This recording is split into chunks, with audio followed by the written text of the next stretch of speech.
What would it be like to play an MMO where you're literally in the game? Is well-tread territory.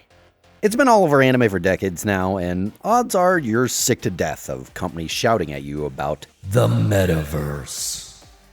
The Gundam Build Divers series are just that. MMO anime with Gunpla. Build Divers is MMO anime trope stuck on a Gunpla-based fantasy Star Online-ish structure. Hackers messing up the MMO? Yup. Absentee or negligent game masters forcing players to take things into their own hands? Yup. Artificial intelligences threatening the MMO's existence, and vice versa. Yup. Slap an unearned shonen golden boy progression on top and you've got 2018's Gundam Build Divers. One could reasonably say that Build Divers suffers from considerably lessened stakes compared to most Gundam series. Since, while Gunpla, but a video game, is actually quite relatable, it's not something that one is usually emotionally invested in. I don't care that much about my own Elo rating. Y'all expect me to care that much about a fake kid's fake MMO grind?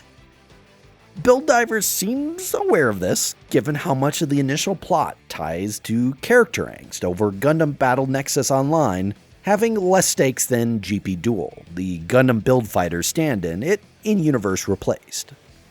But even that can be reduced to the equivalent of former Unreal Tournament pro mad about kids playing Fortnite, decides to DDoS Epic in revenge, which is...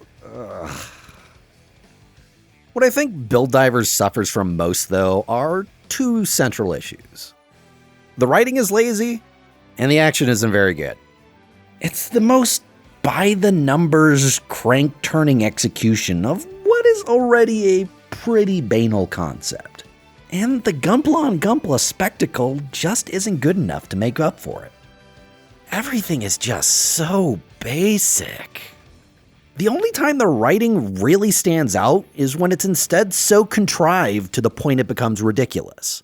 Like, say, the game masters making a public announcement that they want to, explicitly, by their own words, murder a new electronic life form to preserve the sanctity of their game servers.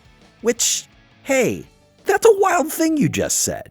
Is this series going to meaningfully explore just how wild that is?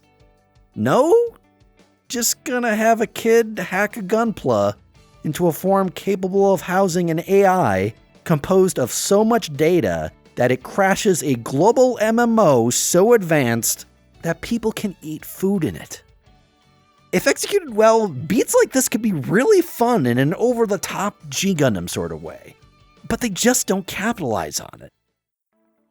On the other hand, Build Divers Re-Rise, the sequel series, is a vast improvement. It adds the additional MMO tropes of Isekai via MMO, Trapped in MMO via Coma, and Death, which does substantially increase the stakes.